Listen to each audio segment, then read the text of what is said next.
Greetings and welcome. Thank you for taking time to join us at Unity of Tustin this evening. I'm Reverend Clive deLaporte, blessed to welcome you and to thank you for your online presence and participation. In tonight's service, we are blessed to have Phil Goldberg as our guest in our conscious conversation. And Phil is going to talk to us about his new book, Spiritual Practice for Crazy Times. I'm anticipating that the insight and inspiration that Phil shares with us this evening will be a blessing to us all. Join me now as we take a moment for an opening prayer. In the awareness of divine oneness, we open our hearts to the Divine Father of Light, the Divine Mother of Love. In the manger of our heart space, we invite the Christ consciousness to rebirth itself within us this evening. We accept the Christ as our guiding star, our compass to what is divinely true and divinely good. And in tonight's service, we claim the blessing of that clarity, an enlightened mind, an illuminated heart, guiding us more fully, individually and collectively, into our greater good. Thank you, God, and so it is.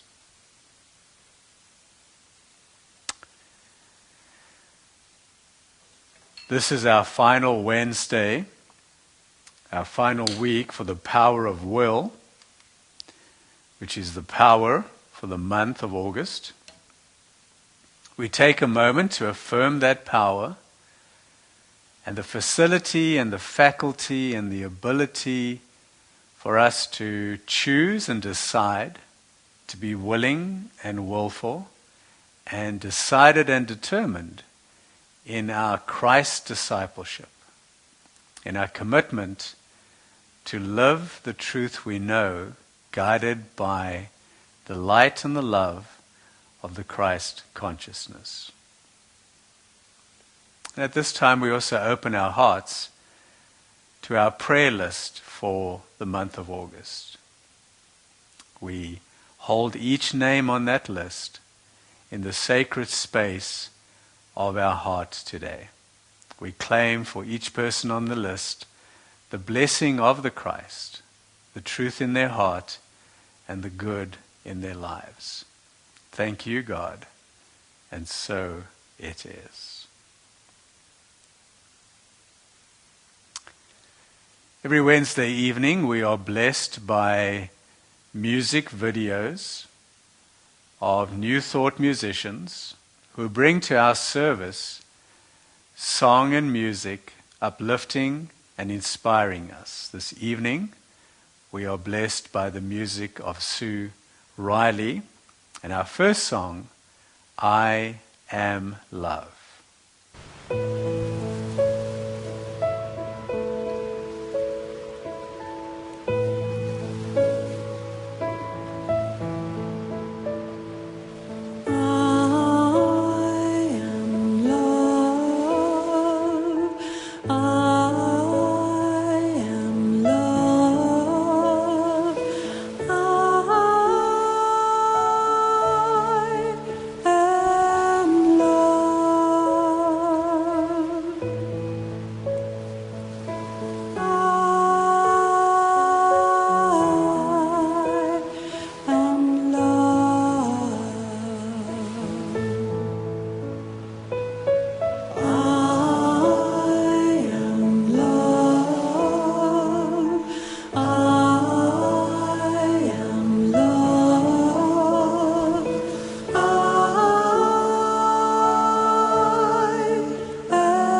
Thank you, Sue, for the blessing of that song.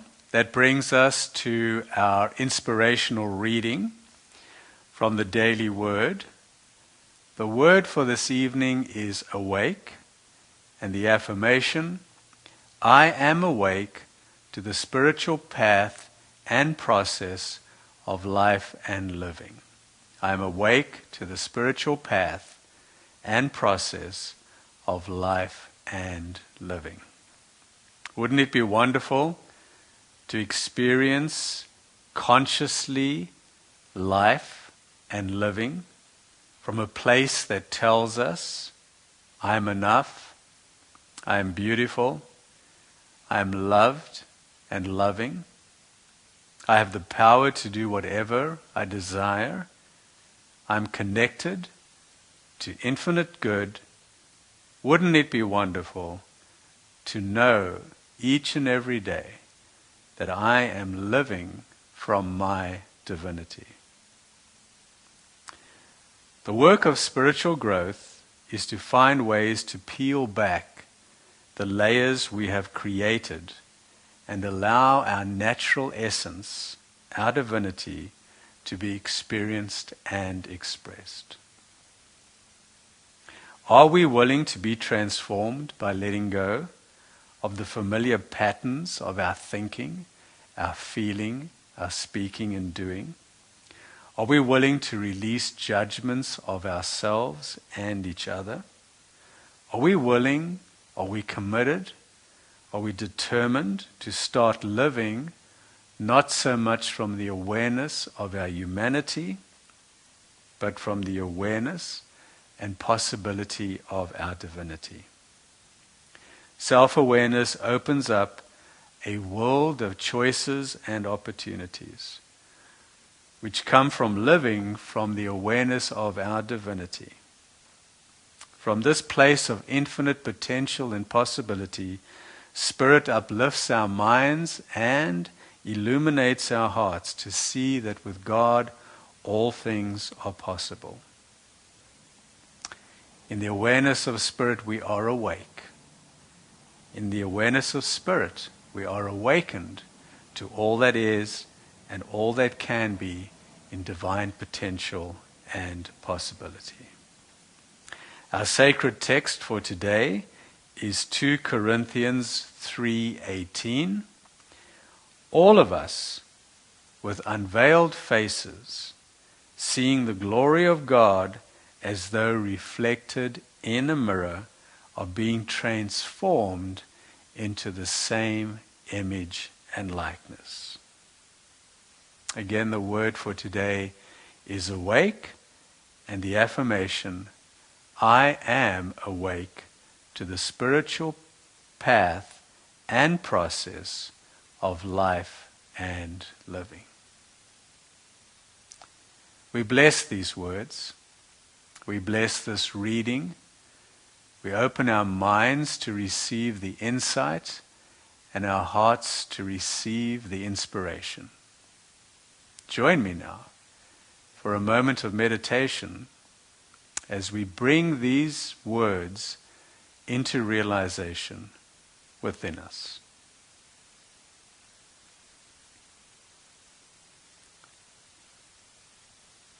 In the awareness of divine presence, in the intention of divine power,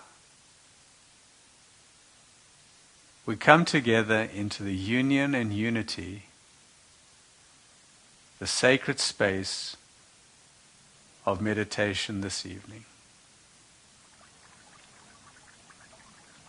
Thank you, Divine Father, for the light that shines within us. Thank you, Divine Mother, for the love that empowers us to be loving in the giving and the receiving of divine love.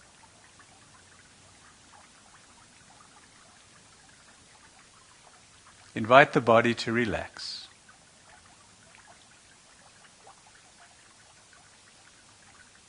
The mind to become quiet.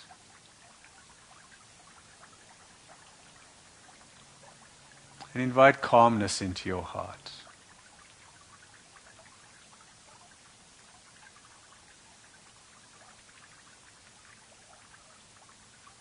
centered in the awareness of the heart, allow everything else to be released.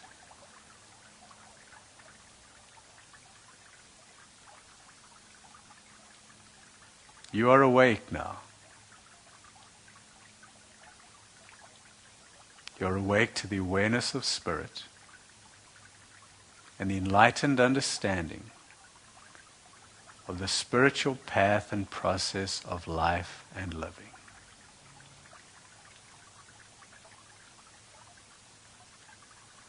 Divine light will guide your way, and divine love empower your transformation so that you too might become a more authentic experience and expression of your divinity.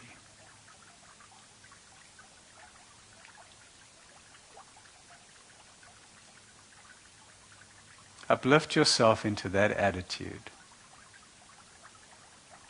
Uplift yourself into that intention as we sit together now in the realization of silence.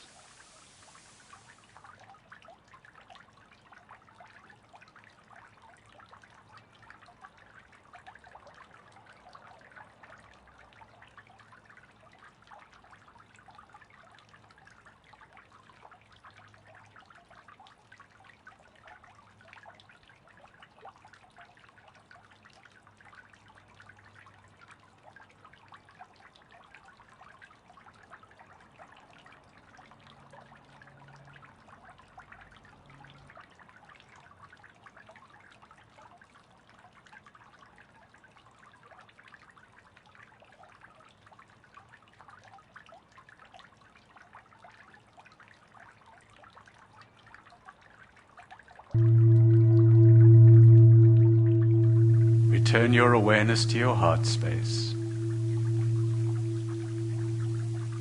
Feel the oneness with spirit. Allow that awareness to bring calm and reassurance to you.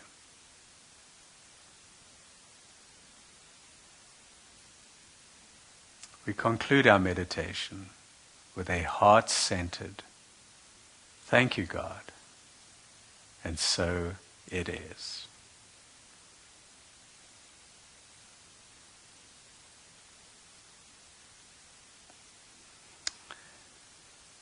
Time for another blessing of music by Sue Riley, and the song this time, Dandelion Dreams.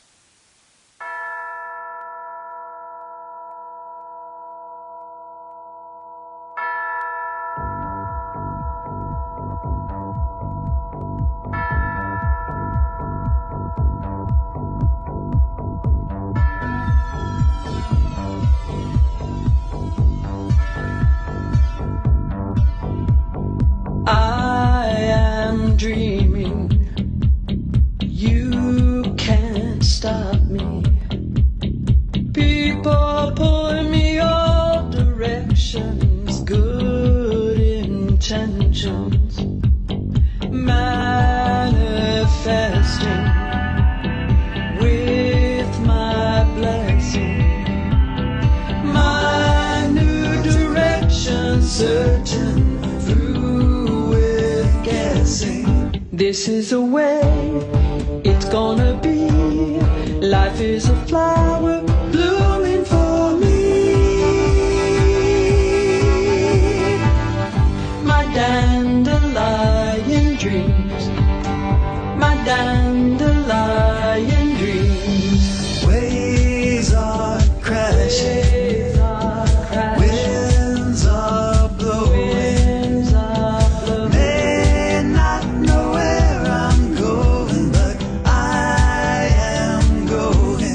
This is the way it's gonna be. Life is a flower blooming for me. My dandelion dreams, my dandelion dreams, my dandelion dreams, my dandelion dreams.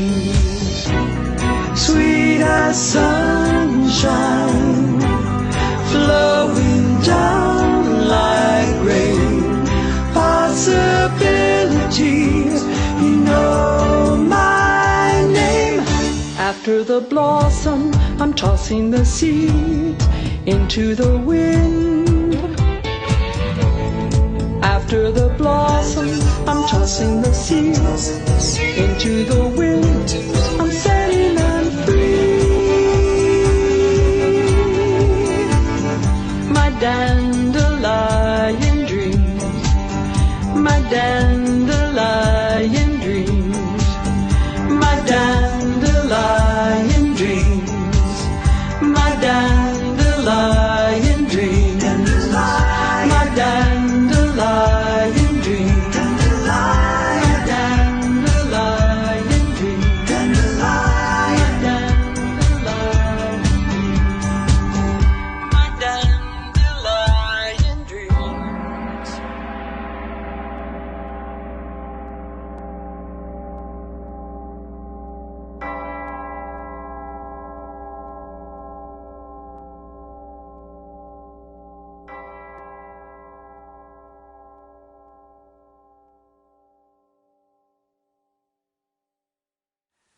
Thank you, Sue Riley, for the blessing of that song.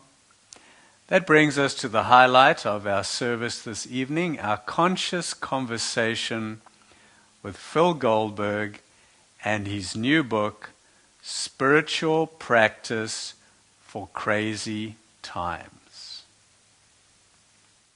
Well, it is my pleasure this evening to welcome Phil Goldberg to our Conscious Conversation service. Phil is an all-time faithful friend of Unity of Tustin and needs no introduction to any of us. Phil, thank you for joining us this evening with some insight and inspiration. Great to be with you, Clive, as it was Sunday morning, live and in person. Thank you, Phil. Yes, the feedback that I've already received from your Sunday service was that you obviously continue to be a blessing to Unity of Tustin. And thank you for being willing to help us pioneer that new form of service for our members.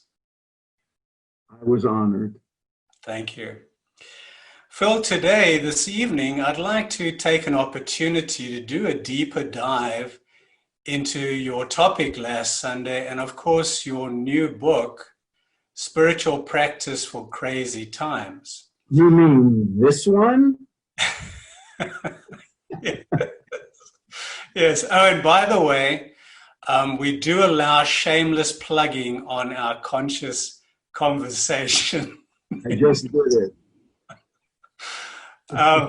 And well, thank you for doing that. So one of the things we'll ask you at the end of the conversation this evening is how we can get that copy in these crazy times. But let's begin with you sharing with us the inspiration for the book. Well, you know, as I said on Sunday morning, people keep complimenting me for my impeccable timing to bring out a book called Spiritual Practice for Crazy Times in these craziest of times. But of course, I actually wrote it last year, and it was almost entirely edited and proofread when the pandemic lockdown occurred, and gave us a moment of reflection. And we decided not to change anything, because when I wrote the book last year, people were having a great deal of difficulty adapting to life in the current social situation. People were angry and confused and worried and fearful, and I kept running into people for whom I thought spiritual practice would be a very important thing for them, and they had to be talked into it. And so that was the impulse for the book. Just the even early 2019 felt like a crazy time. And so then I realized while writing the book that any time can be a crazy time for any of us, regardless of what's going on outside. And so I drew from the perennial spiritual teachings of the world and try to avoid a specific context that would change in time. Times can be difficult in any of our lives. Time can be difficult for us collectively.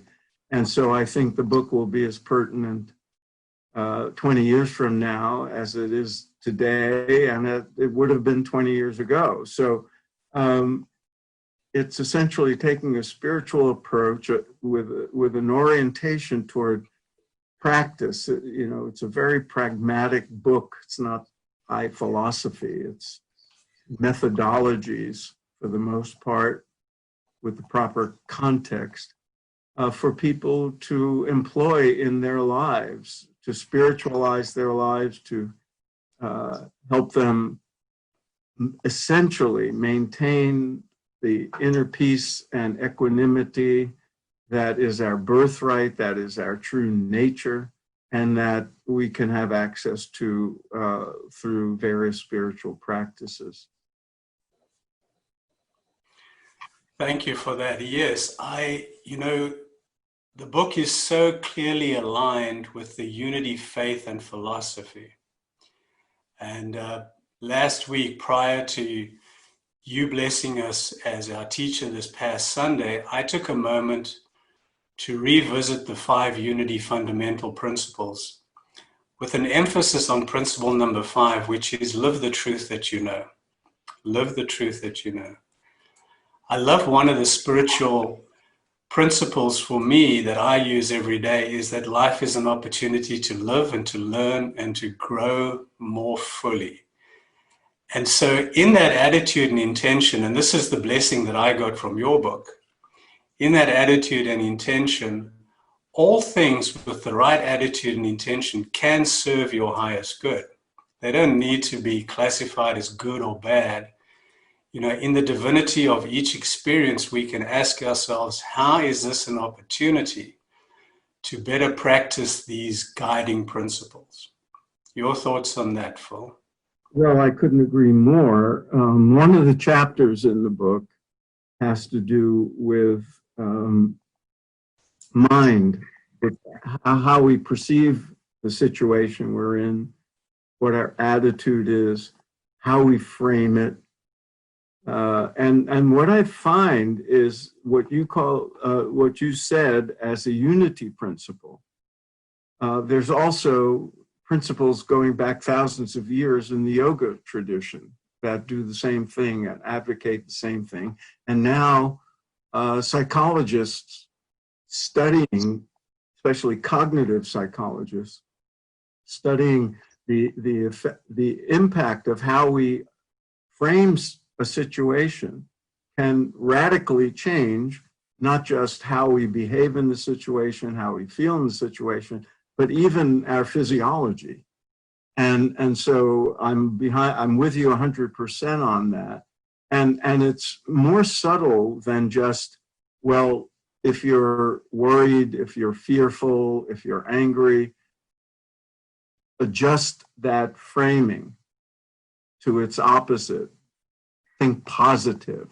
Sometimes thinking positive can be done in a naive way, and the subconscious is busy saying, you don't believe that for a second. And so there's ways of reframing, ways of changing our attitude and our perception that are not only more positive and therefore more beneficial to us and our loved ones and the people we interact with, but are also believable and practical and can lead to constructive action. And that was something I learned in researching the book that I think is terribly important.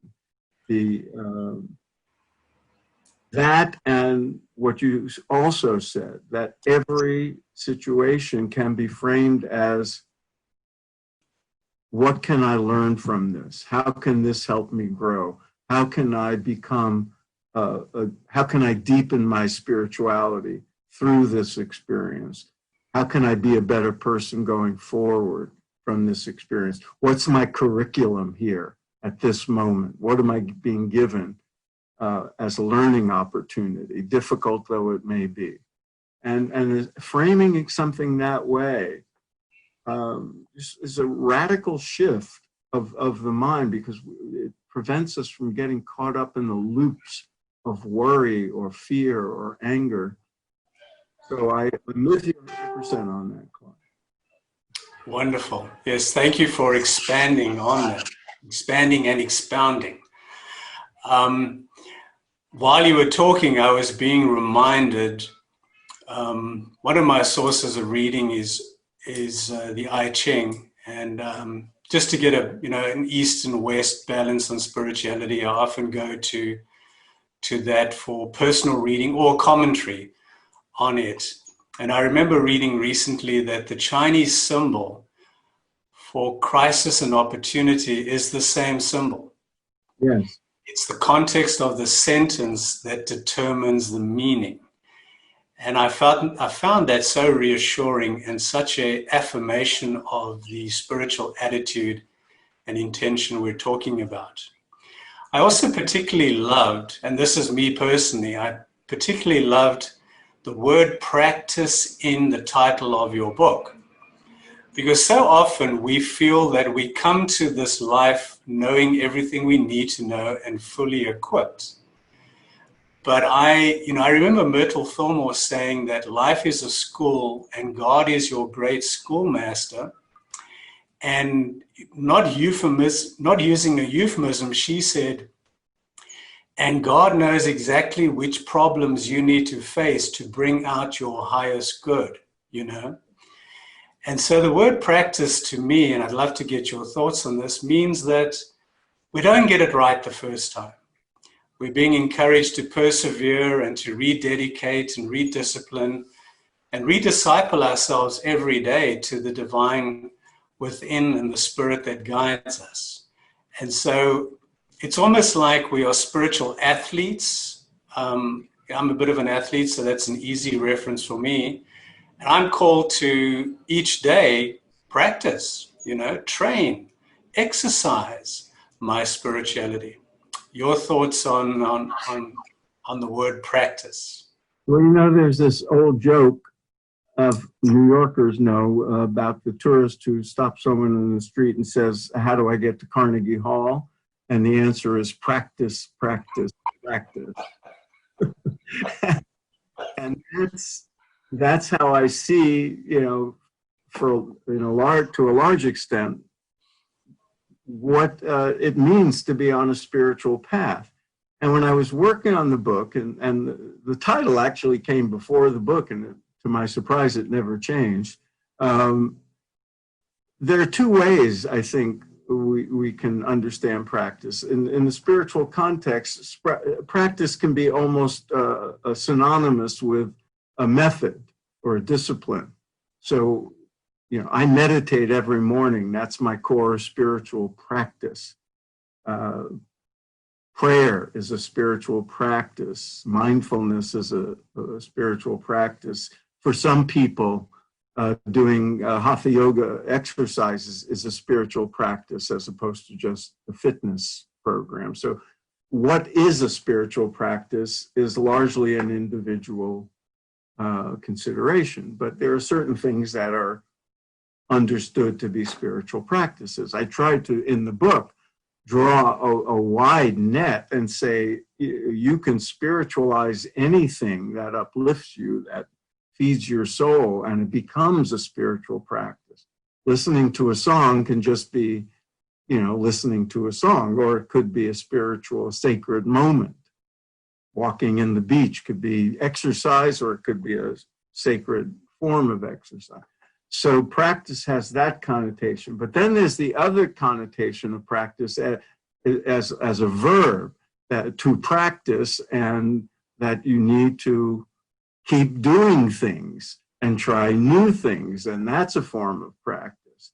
And then, there's the practices we do that are not sort of like I'm taking time to do a spiritual practice, but it's how we live our lives. And there's a lot in the book about that, how we respond to situations in the moment. It can be a spiritual practice, or it could be just a reactive moment, and practicing attributes like being grateful and displaying compassion and doing good for others. These too are spiritual practices. We think of them as, things having to do with ethical behavior, good citizenship, doing your duty as a family member. But in the context of the spiritual path, they're also spiritual practices. They deepen our connection to the divine. They make us, they improve, spiritualize our environment. So there's many, many ways to understand what a spiritual practice is. But we're always, if we're serious about our spiritual lives, we're always practicing being better spiritual people in the world. Love the the joke about Carnegie Hall. Thank you for that. I'd heard that many years ago and forgotten it, so it was a blessing. Thanks for sharing. And it brings up an extension to what you just shared, and that is, it's all about the practice, really, isn't it? There's no guarantee that if you practice, that you're going to get to Carnegie Hall. Right? It's true. You are probably going to get to your Carnegie Hall, but maybe not the Carnegie Hall. And so it's that very Zen philosophy that the journey is more important than the destination. And don't be so immobilized by the outcome that you don't get up every day and do the routine of the spiritual path and the spiritual practice. Yes, and we can often get discouraged and impatient. If we hold a certain model of attainment in our minds about how we should, what the spiritual progress should be, and what an illuminated soul should feel like and live like. But if your criteria for success is playing in Carnegie Hall, then you're setting yourself up to vastly underappreciate yourself, for one thing, and to feel disappointment when you should feel progress and you should feel, for example, I say in the book that one of the early guiding sort of or motivating factors in my own spiritual path was when I read the Bhagavad Gita many, many years ago, very early on. And there were certain passages that, just woke me up and said, And one of them was the promise, essentially, or the description of the advanced yogi as having equanimity in pain and pleasure, defeat and victory, loss and gain. And at the time, as a very confused and worried and anxious young man, that sounded really good to me. And so I took up meditation practices and everything, and I, lo and behold, very quickly found I had more equanimity in life. I had more inner peace. I was tapping into what I call in the book the sanctuary of peace that we have all within us. But then life continued, and I had, bad experiences and disappointments and upsets and upheavals. And I thought, oh, this isn't working after all. Where's that equanimity I was promised? Why are bad things happening? Wasn't that supposed to stop? And so I realized, after a while, I had a very unrealistic sense of what the spiritual life was supposed to be. I thought it was going to just be, bliss all the time once I got rolling. But life is life, and it's going to And then I realized, wait a minute, that very wise book, that sacred text, it didn't say you won't experience loss or defeat or pain. It said you will have equanimity in it. And then I realized that too is a relative term. I do have more than I would have a few years ago because of my daily practice. And 10 years later, of course, I was more likely to have equanimity when bad things happen, but it wasn't perfect. But there was more of it. And I noticed I recovered a little more quickly when those things happen. I regained my stability and my equanimity. And so there are signs of progress along the way. And if we have, if the only standard is, a solo at Carnegie Hall, the spiritual equivalent of that, whatever we imagine an enlightened soul and perfect unity consciousness would be like, then we fail to see the progress we're making along the way. And we fail to take the setbacks and use them as part of our curriculum, as you said so well earlier. So I forget what your question was that led to this, but I stand by it.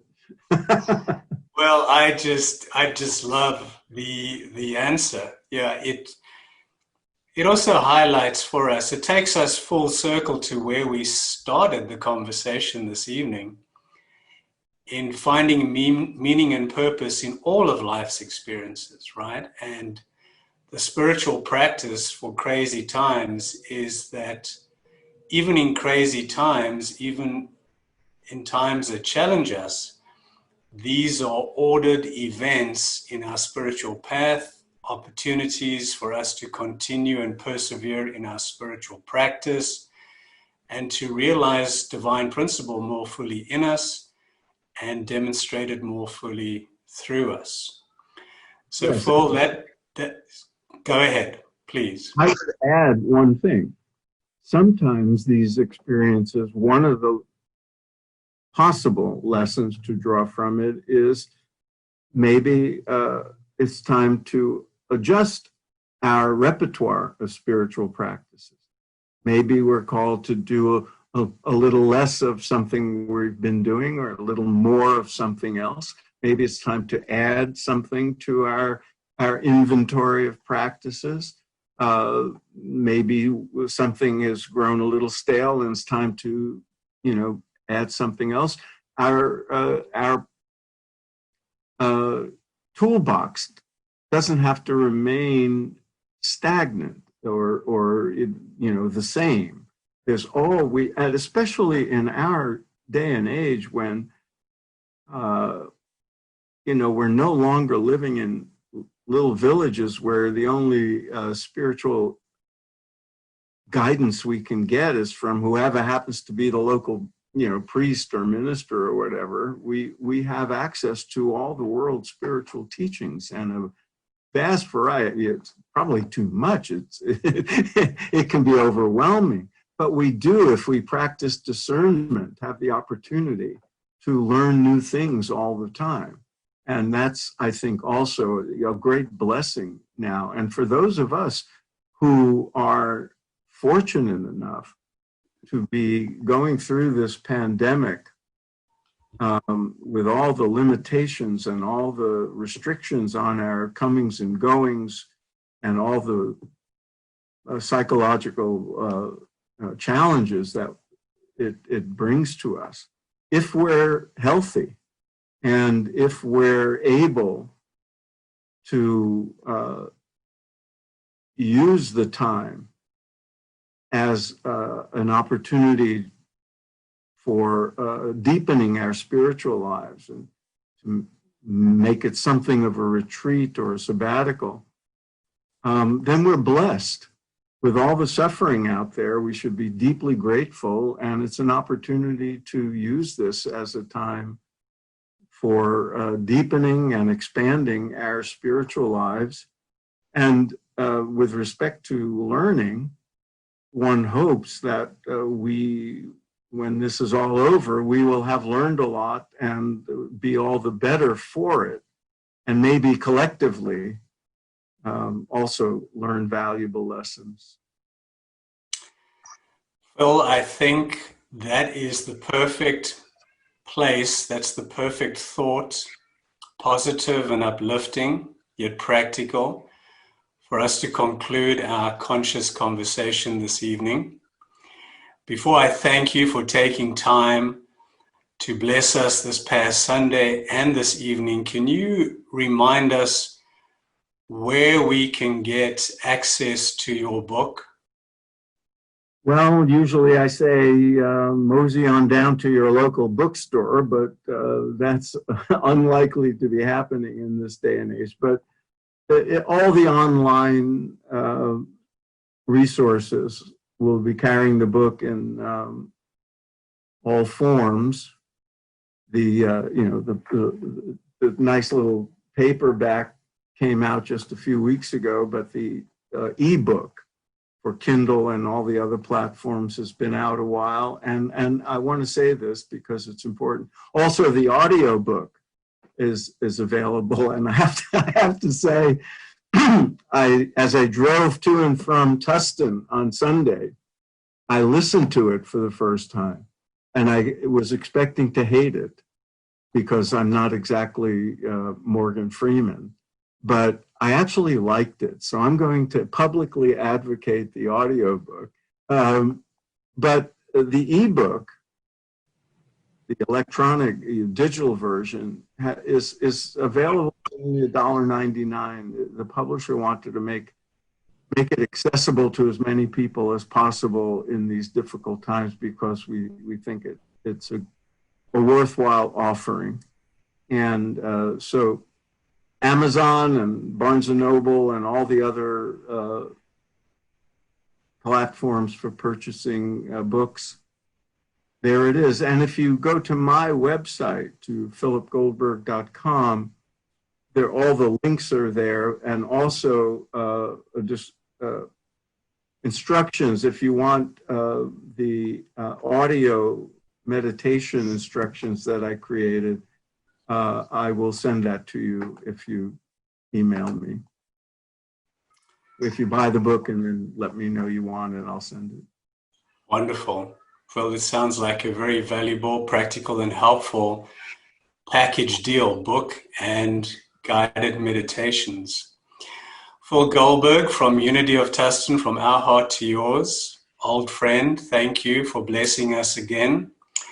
I look forward to a time in the near future when we can circle back and talk about your next visit to Unity of Tustin and maybe the next book that you can share with us. I look forward to it, Clive. Thank you for having me, and thank you for all the ongoing good work you do at Tustin. Again, our thanks to Phil for blessing us with his presence and participation this evening, and for the insight and inspiration that he has so generously shared in our conscious conversation, and also his book. I have no doubt that Phil's work will be a blessing to all of us as we navigate our way through 2020 and 2021. That brings us to our offering affirmation. And as always, I'd like to take a moment to thank you for your continuous and ongoing generous support of Unity of Tustin. On behalf of the members and the board, the staff, and myself, we thank you for your financial support and giving us the means to continue our spiritual vision and mission. Join me now as we bless this evening's offering with the offering affirmation. Divine love, as me, blesses and multiplies all that I am, all that I have, all that I give, and all I receive. Thank you, God. I am so blessed. A reminder that you can make a safe and secure online donation to Unity of Tustin by going to our webpage, our homepage, unitytustin.org, and clicking on the Donate tab. You can also use the Donate button on our Facebook Live broadcast this evening, or simply mail us a check to our mailing address in Tustin, California. That brings us to another blessing of music by Sue Riley and the song Ready to Receive.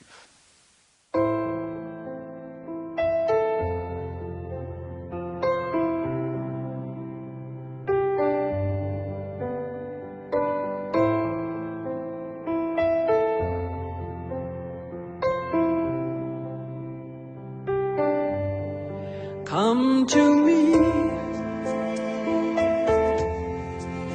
I am ready to receive. Come to me, I am ready to receive. Come to me, I am ready to receive. Come to me, I am ready to receive.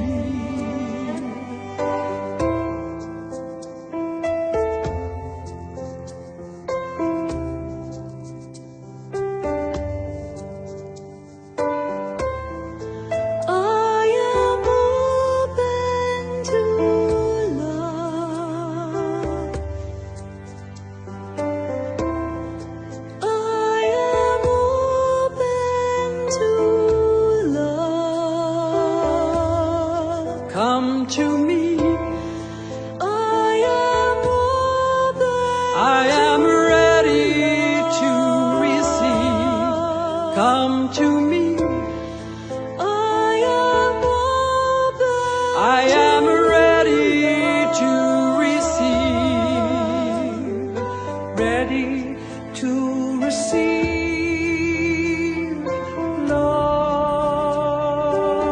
Lord. Ready to receive, Lord. Ready to receive, Lord. Ready to receive, Lord.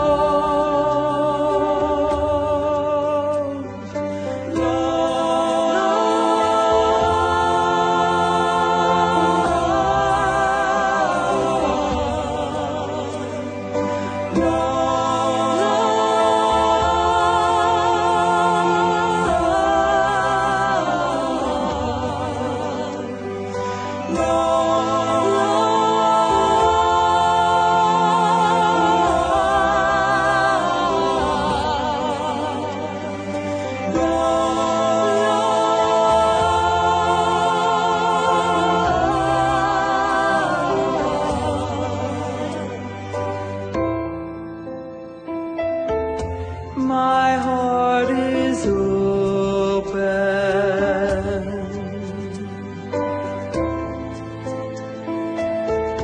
My heart is open.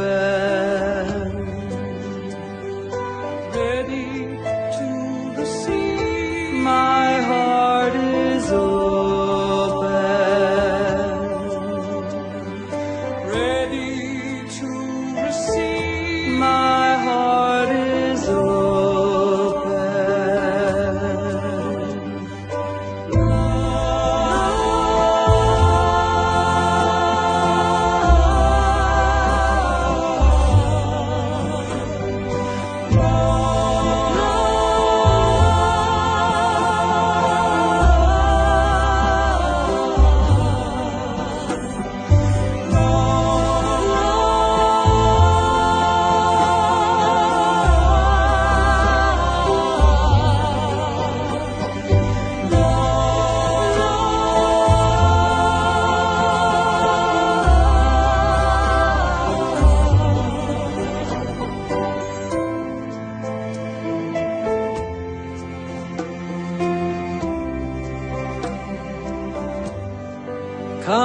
to me, ready to receive. I am ready to receive. My come to me, ready to receive. I am ready to receive. My heart is ready to receive. I am ready to receive. My heart is ready to receive. I am ready to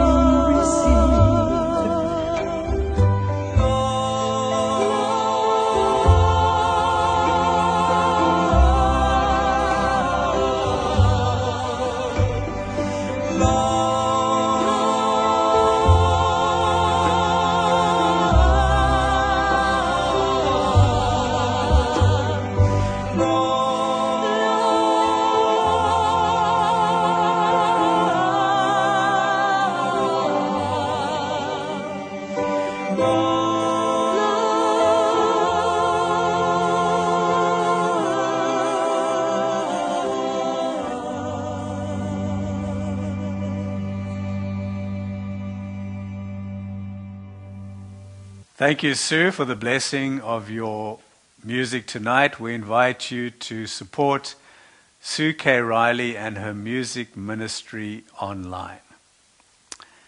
Some announcements about this upcoming Sunday. We have a 11 o'clock Sunday service in our meditation gardens, open-aired, and following the guidelines of the CDC. We invite you to join us if you feel safe in that setting. Next week, we will be interviewing Shara Masinska. Shara Masinska will be our conscious conversation for next Wednesday. Shara is a graduate of the Living School for Contemplation and Action, and Shara will be discussing with us the faith and philosophy of the Living School as guidelines for life and living at this time. Please put that in your calendar. Next Wednesday at 6:30, Unity of Tustin, Facebook Live. That brings us to the blessing of our prayer for protection this evening. I invite you to join me in reciting the prayer as a blessing for one and all. The light of God surrounds us. The love of God enfolds us. The power of God protects us. The presence of God watches over us. Wherever we are, God is, and all is well. Blessings to you. Thank you for being present and participating in our service tonight. We remind you that we love you. You are not and never alone. You are always and ever in our uplifting thoughts and our empowering prayers.